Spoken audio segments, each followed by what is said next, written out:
ஆடி கிருத்திகை விழாவை ஒட்டி கும்பகோணம் அடுத்த சுவாமிமலை சுவாமிநாத ஆலயத்தில் சிறப்பு வழிபாடானது தற்பொழுது நடைபெற்று வருவதை பார்த்து வருகிறோம். இதுகுறித்து கூடுதல் விவரங்கள் வழங்குவதற்காக செய்தியாளர் சரவணன் இணைப்பில் உள்ளார். வணக்கம் சரவணன், இதுகுறித்த விவரங்களை பகிரலாம். வணக்கம் அஸ்வினி. ஆடி கிருத்திகையொட்டி கும்பகோணம் அருகே உள்ள சுவாமிமலை சுவாமிநாத சுவாமி ஆலயத்தில் சிறப்பு வழிபாடு நடைபெற்று வருகின்றது. அதிகாலை முதலே ஏராளமான பக்தர்கள் நீண்ட வரிசையில் நின்று முருகனை வழிபட்டு செல்கின்றனர்.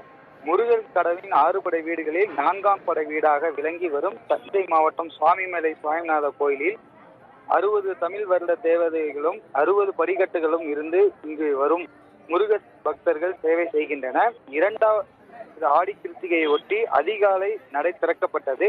மூவர் தங்க கவசம் வேலுடன் பக்தர்களுக்கு காட்சியளித்து வருகின்றனர்.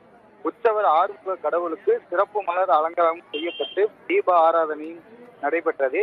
இதில் ஏராளமான பக்தர்கள் நீண்ட வரிசையில் காத்திருந்து முருகனை தரிசனம் செய்து வருகின்றனர். கோயில் நிர்வாகம் பக்தர்கள் வசதிக்காக